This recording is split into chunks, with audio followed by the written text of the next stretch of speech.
네, 안녕하세요. 예스맨입니다. 여러분들의 구독과 좋아요로 이 채널이 유지되고 있습니다. 네, 영상 속도는 1.5배를 추천드리는 바이고요. 네, 이번에도 어떠한 소식이 나왔는지 같이 한번 내용을 보도록 하겠습니다. 일단 이번 주 스케줄 먼저 보고 넘어가도록 하겠습니다. 21일 기준으로 차세대 전자 여권 전면 발급을 개시한다. 폴리카보네트 재질을 도입을 하고 레이저로 각인하는 방식으로 보안을 강화시켰다고 하는데요. 여기서 이제 여러분들이 알아야 될 포인트는 해당의 전자 여권을 만들 수 있는 조폐공사가 1년에 소화할 수 있는 물량이 이미 초과가 됐기 때문에 예약 물량도 꽉 찼다고 합니다. 그래서 아마 받으려고 하면 생각보다 쉽진 않겠다라고 생각을 하시면 될 것 같고요. 22일 현대중공업 대우조선 간의 기업 결함에 대한 전원 회의가 있다고 합니다. EU가 심사를 재개하면서 한국의 공정위와 일본의 경제 당국의 심사 속도를 낼 것으로 보여진다는 것과 그리고 영화가 개봉을 하는데요. 킹스맨에 대한 영화가 개봉을 한다고 합니다.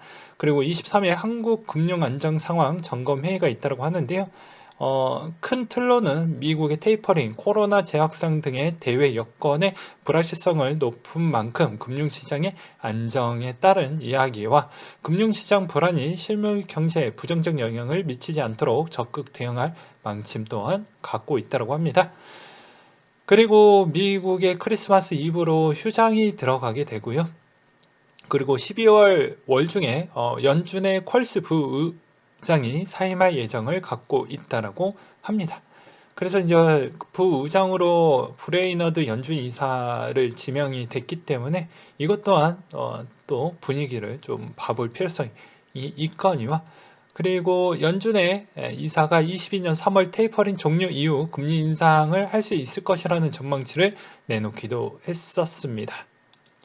첫 금리 인상은 적절한 시기에 경제 활동이 얼마나 진정되었는지가 달려 있다고 하고요. 인플레이션과 노동 시장을 고려하면 기준금리는 테이퍼링 종료 직후 인상 가능하다고 발언을 했으며 다만 오미크론 변이가 주요 리스크 요인으로 작용을 하면서 미국 경제가 둔화될 수 있다는 우려감도 나오기도 했었고요. 고용 보고서와 관련해서 경제가 최대 고용이 근접하고 있다고 평가를 하면서 견조한 증가세를 보여주고 있다고 합니다. 그리고 윌리엄스 뉴욕 연은 총재가 연준의 금리 결정은 경제 지표에 달려 있다고 강조를 했다고 하는데요. 테이퍼링 속도 가속화에 대해서도 타당하고 평가하면서 내년 금리 인상에 정책적 여력을 마련할 것이라고 발언을 또 하기도 했었는데요. 이 정책적 여력에 대한 포인트는 그런 거예요. 해당에 있는 금리를 올리긴 하겠지만 우리도 이게 건강하게 좀 올려보겠다라는 걸 일단 깔아두고 하겠다. 그래서 이걸 지탱하기 위해서는 약간의 정책적인 부분이 좀 필요하게 될 것인데 그것 또한 추가적으로 가동을 해서 최대한 금리를 올리는데 방해가 없이 그렇게 좀 가져가 보겠다라는 취지라고 보시면 될 것 같고요. 내년 경제에 대해서도 기본적인 전망은 매우 낙관적이며 특히 고용시장에서 강한 개선을 보이는 한편 인플레이션은 다소 낮아질 전망도 있다고 합니다. 샌프란시스코 연은 총재가 22년 경제가 강한 성장세를 보인다며 금리 인상은 타당하다고 평가를 또 내놓기도 했네요. 그래서 대부분 연ung 총재들에 대한 발언은 야 그냥 금리 인상해. 근데 그게 몇 번을 할 것인지에 따라서는 이야기가 나와져 있는 건 없어요. 그냥 그리고 연준이 이야기했던 부분에 따른 힘을 더 실어주기 위한 측면도 약간 내포되어져 있지 않겠냐라는 생각도 들기도 했습니다. 중국의 헝다그룹이 신용등급 선택적 디폴트로 강등을 하며 사실상 디폴트 선언을 받았다라는 것과 달러 인덱스 추이는 전주 대비 상승한 96.56을 기록을 했다라고 하는데요. 미국의 12월 FOMC 불확실성 해소 및 위험자산 선호 심리가 회복되었으나 코로나 변이 확산 등에 따른 이슈로 달러와 강세가 재차 시연이 됐다라는 거, 금 가격의 전주 대비 온스당 1803달러 선에 마감을 했는데 상승을 좀 보여주었거든요. 그건 인플레이션 우려가 부각되고 오미크론 확산 때문에 영향이 안전자산으로 조금은 움직여 주었다라는 것과 유가 추이는 배럴당 70.8달러 선에 마감을 보여주었는데요. 원유 재고 감소 소식에 따른 원유 수요가 견조함을 확인했음에도 불구하고 오미크론 변이 확산세가 지속되고 주요국이 긴축 정책을 전환했다는 점이 하락 요인으로 작용을 했다고 합니다. 네, 그 다음으로는 코인에 대한 소식인데요. 디파이, 그린 파이낸스 3천만 달러 해킹을 당했다라는 내용, 그리고 폴카다 파라체인 가동이 시작 활성화됐다라는 내용과 그리고 잉글랜드 은행이 글로벌 가산자산 제도가 구축이 좀 필요하다라고 이야기를 했습니다. 그는 20개국에 참여하는 금융안정위원회 FSB에서 그런 논의가 좀 시작을 해야 된다라고 이야기가 나왔었고요. 그리고 은행의 임원의 40%가 3년 내 암호화폐 서비스를 제공할 계획을 갖고 있다고 나왔습니다. 금융 전문지 아메리카 뱅커는 은행과 핀테크 부분 임원의 175명의 대상으로 설문조사를 실시를 했고 그 결과 바탕으로 금융 관련 혁신, 기술, 규제, 초점을 맞춘 전망을 내놓기도 했습니다. 그래서 암호화폐 보유에 대한 컨설팅을 진행하는 금융 전문가는 10명 중 2명 뿐이었으며 소속 기관이 이미 암호화폐를 지원하고 있다라고 한 응답자 비율은 2%에 그쳤다라고 합니다. 그리고 응답자 10%는 고객 계좌에서 비트코인이나 기타 암호화폐를 관리 중이라고 밝혔으며 평균적으로 자신의 소매 고객 중에 4%가 암호화폐를 보유하고 있다고 답변을 하기도 했습니다. 은행권 임원들은 응답자의 60%가 22년 고객 암호화폐 보유 수준을 더 늘어날 것이라고 했으며 22년 기존 은행권의 암호화폐 역할은 더 커지게 될 것이다. 그리고 미국 의회에서 규제기관들이 암호화폐 규제 방안을 준비 중인 가운데 응답자 66%가 정책 작업들이 스테이블코인과 같은 상품에 대해 경쟁을 촉발시킬 것이다 라는 이야기도 나온 게 있었습니다. 이 내용이 상당히 중요해요. 그리고 NFT 정책 토론에 NFT 시장 네거티브로 규제하고 자율성도 중요하다라고 나왔는데요. 큰 의미는 없습니다. 그냥 주고받고 했다라는 것인데 특별하게 이것에서 뭐 여러 가지 뭐 어떻게 보면 좋은 의도도 있겠지만 그 의도에서 뭐 좋은 형태로 결과물이 나오기에는 조금은 시간이 더 오래 걸릴 것이다. 이렇게 보시는 게 바람직할 것 같아요. 그래도 뭐 어딥니까? 들어준다라는 게 어디일까요? 저는 그렇게 생각이 들고요. 그리고 피델리티가 이더리움 비트코인에 비해 저평가가 되었다라는 내용이 나왔는데요. 이게 이제 최근에 트위터를 통해서 대형 펀드사인 주리엔 티머 이사가 그 내용을 밝혔다고 합니다. 사실 이더리움은 현재 기대되는 면에 비해서 아직 저평가되었다고 평도 많긴 하는데 과연 이런 대형 펀드사가 평가도 연결되어 이더리움이 향후 잠재적 가능성이 가격에도 반영될 수 있을지 여부는 내년까지 한번 지켜봐야 될 것 같다. 그리고 뮤추얼 펀드 거물 피델리티 인베스트먼트 글로벌 매크로 부분 이사 주리안 티머는 최근 트위터에서도 이런 저평가됐다라고 계속 주장을 펼치고 있는데 티머 분석은 이더리움 네트워크 경험이 급속한 성장이 근거가 된다. 앞으로 더 성장성이 더 많이 보여진다. 그 이유는 NFT와 디파이에 따른 가능성을 보았기 때문이다라고 이야기를 하고 있는데요. 앞으로 계속 내년까지 이어질지 이분의 주장이 맞을 것인지 저도 매우 궁금하다라는 생각이 좀 들거든요. 그리고 뭐 저번 시간에도 요 내용 갖고 와봤는데 이거를 왜 또 가지고 왔냐? 그냥 이분들의 사진이 좀 필요했기 때문에 한번 가지고 와봤고요. 그리고 내년 부분에 대해서 어차피 파월의 금리 인상을 진행을 할 것인데 여기서 추가적인 보충 사항을 제가 좀 해드리려고 가지고 와봤습니다. 어차피 금리 인상을 단계적으로 계속 진행을 할 겁니다.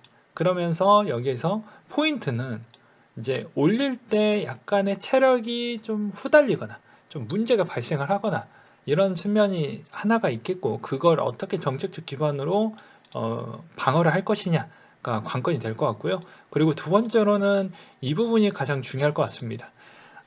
기존에 이걸 금리 인상을 또 하기 직전에 또 여러 가지의 또 이렇게 좀 챙겨줄 만한 그런 요소를 좀 줄 확률도 있지 않겠냐. 그러니까는 병 주고 약 주고인데 병만 줄 수는 없잖아요. 약도 같이 줘야 되기 때문에 그 이야기를 그 전에 조금은 해주지 않겠냐. 그러면 약간 올리면서도 좀 챙겨주었기 때문에 생각보다 금리 인상이 센 바람이 오긴 하겠지만 이게 상대적으로 요 카드를 좀 꺼냈기 때문에 조금은 그 강성이 약간은 누그러지지 않겠냐.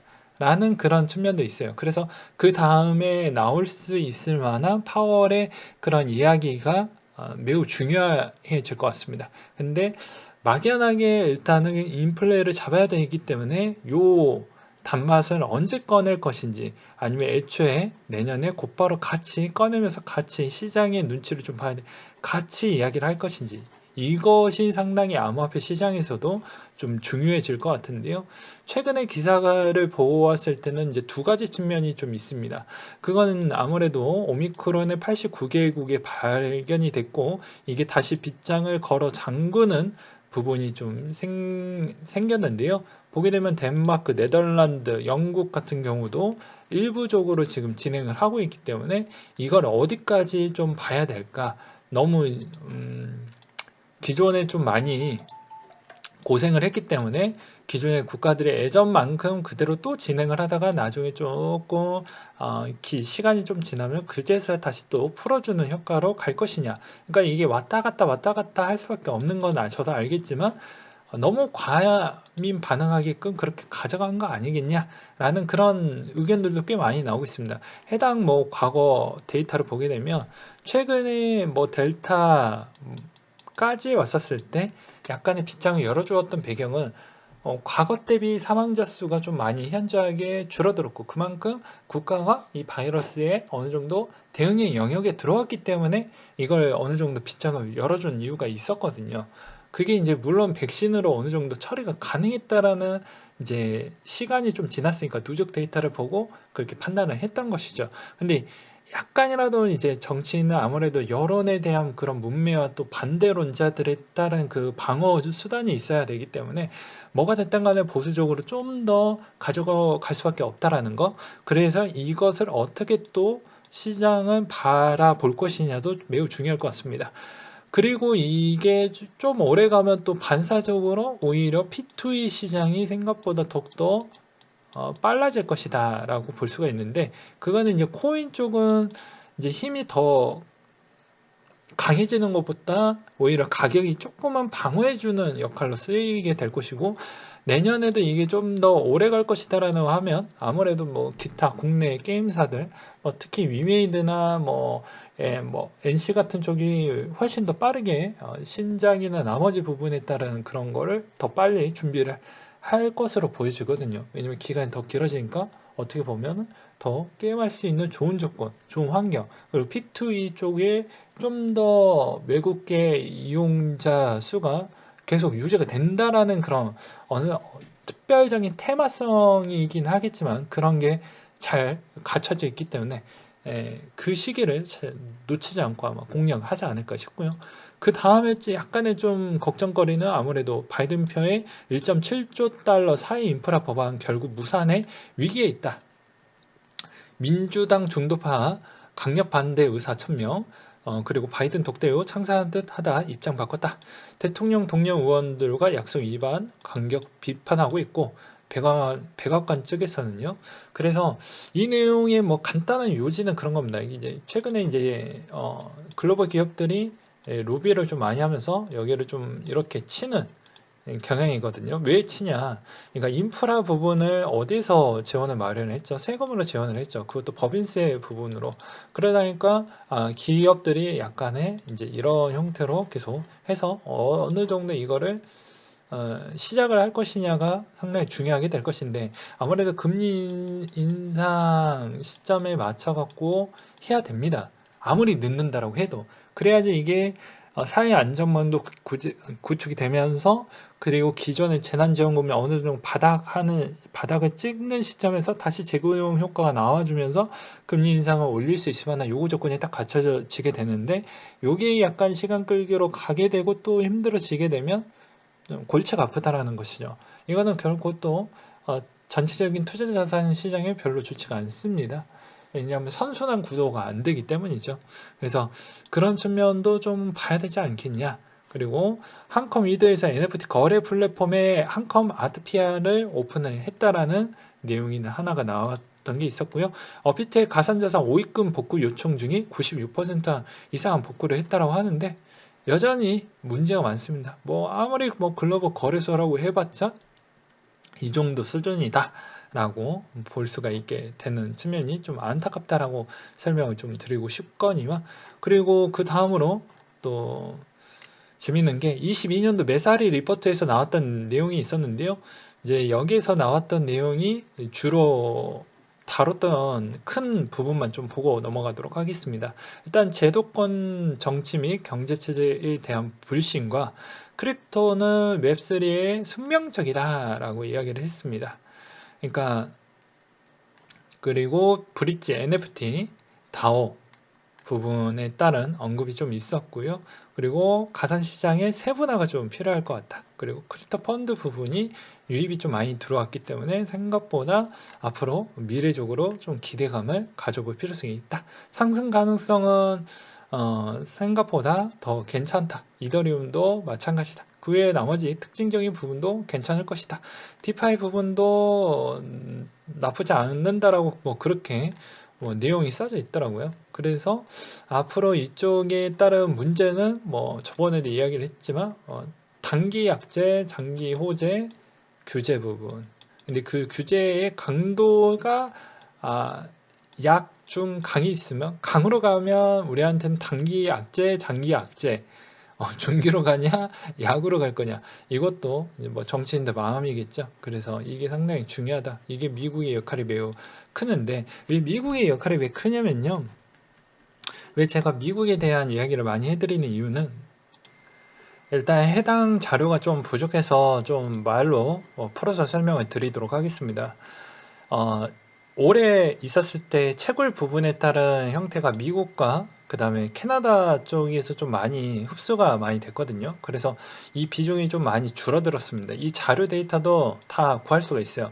라이어 블록체인이나 나머지 미국에 상장되어져 있는 채굴 회사들은 어차피 분기 보고서를 내게 되어져 있습니다. 그리고 기업 보고서도 같이 내기 때문에 그걸 참고하시면 도움이 많이 될 것 같고요.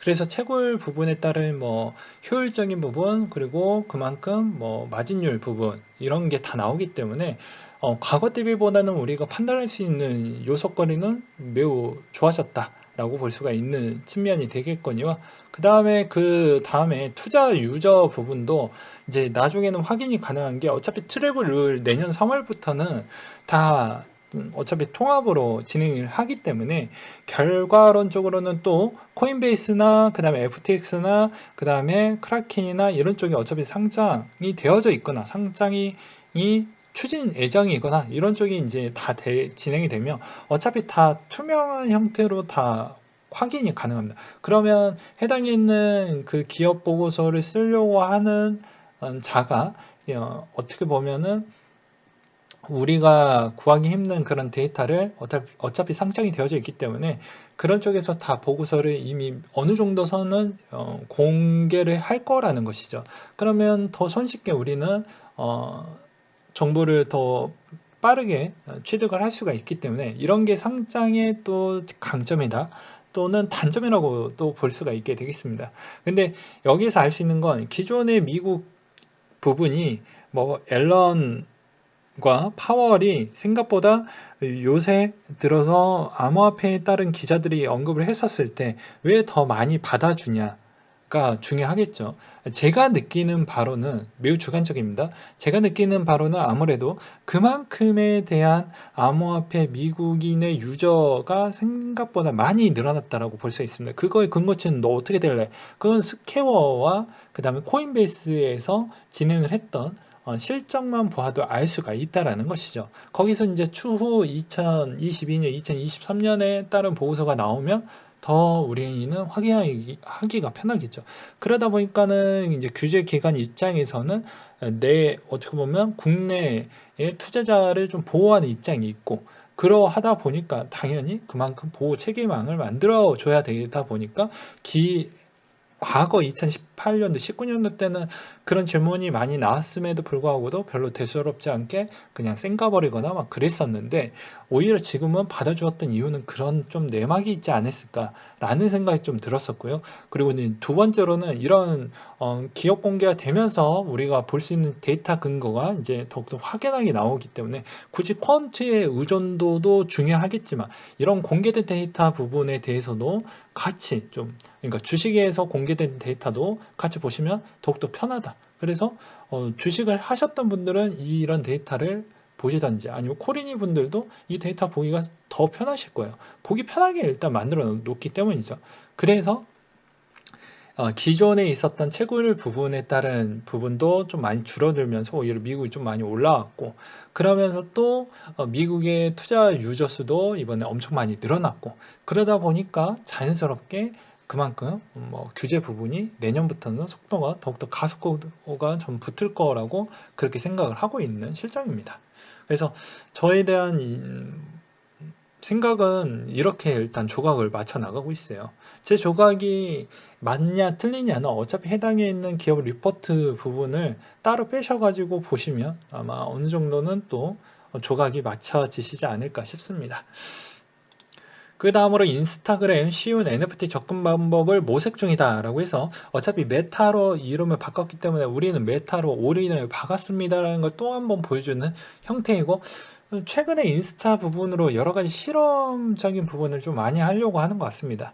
그래야 좀 많은 변화를 주려고 하는 것 같아요. 왜냐면 자, 여기에서도 이제 페이스북의 기업 보고서를 보셨던 분들은 아마 아시겠지만, 페이스북 자체는 SNS가 생각보다 연령대가 높게 쓰이고요. 인스타는 젊은 층들이 많이 씁니다. 그러니까 NFT 부분에 따른 접근 모색도 인스타 기반으로 좀 찾아보려고 했던 이유도 이 색깔에 여기가 제일 가까우니까 그렇게 맞춰 나가려고 하는 것이죠. 그래서 그 부분도 좀 보셨으면 좋겠고요. 메타버스는 8조 시장 달러이다 라고 나왔습니다. 그래서 모건 스탠리는 지난달 고객으로 메모에서 메타버스가 차세대의 큰 투자 테마가 될 것이다 라고 해서 골드만삭스 최근 보고서를 통해 블록체인 웹 개발이 핵심이라고도 또 나왔던 내용이 있었고요. 그만큼 AR, VR 부분이 또 확대되는데, 이 메타의 속도 량이 어느 정도 활성화되려고 한다고 하면 일단 5G가 먼저 되어야 됩니다.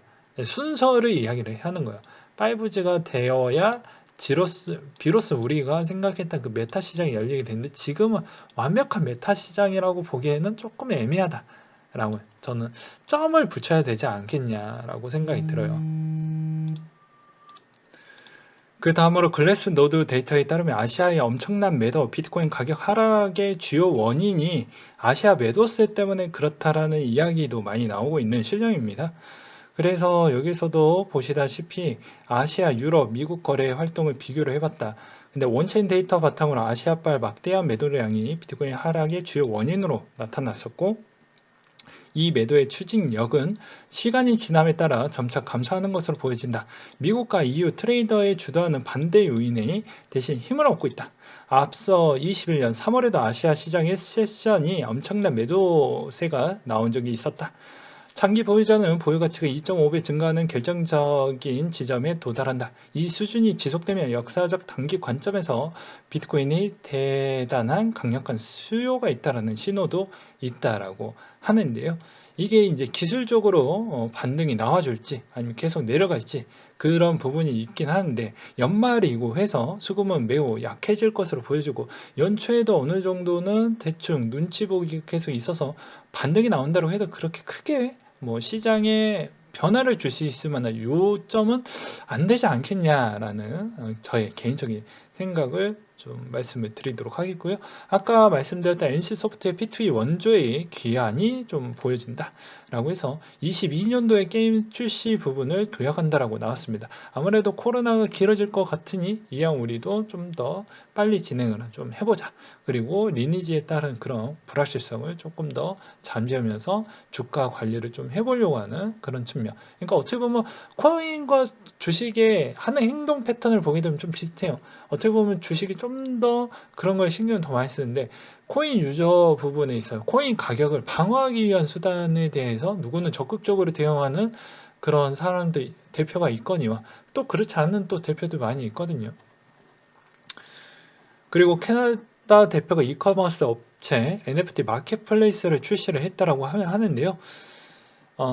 이것도 NFT 마켓플레이스 출시는 이미 예정이 되어져 있었다고 합니다. 할리 핑켈스테인 쇼피파이 대표는 21년도 7월 26일 판매자가 쇼피파이 플랫폼에서 NFT를 직접 판매할 수 있도록 승인할 계획을 갖고 있다고 했었는데요. 이것도 상당히 좀 재밌는 부분이라고 볼 수가 있게 되겠죠. 그래서 쇼피파이 쪽에서 이걸 한다. 그럼 아마존은 가만히 있을까요? 바보가 아니겠죠. 그래서 그런 측면도 좀 같이 보실 필요성이 있거니와 그리고 그 다음으로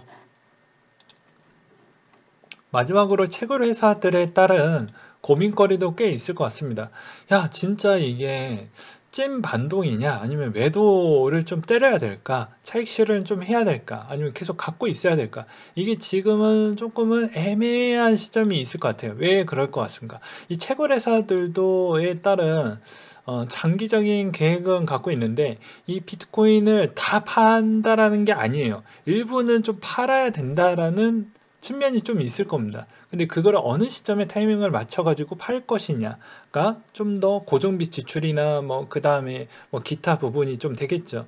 그거 외적으로 좀 더 이제 다른 쪽으로 투자가 좀 진행을 해야 되는데 이게 또 금리 인상과 또 직결이 되어져 있어서 어느 정도 부채 부분도 좀 털거니와 이런 측면도 같이 봐야 되기 때문에 채굴 회사들에 따른 부채 비중도 어느 정도 비트코인에 따른 매도를 조금 고려를 하면서 봐야 되지 않겠냐라는 측면으로 채굴의 해시레이트도 좀 변화도 좀 주목을 해야 되지 않을까요? 왜냐하면 상장이 되어져 있기 때문에 부채가 많으면 어쩔 수가 없습니다.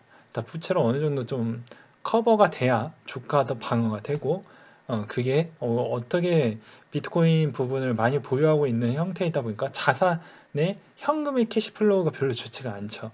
그러면 이제 당연히 약간의 고립적인 현상이 나올 수가 있고 그게 또 현금 장부에 찍히는 부분이 또 결코 본인의 신용도가 또 많이 좌지우지가 될 수가 있기 때문에 그런 것도 같이 좀 고려를 해 보시면서 시장을 좀 바라보셨으면 좋겠습니다. 네, 이상으로 마치도록 할게요.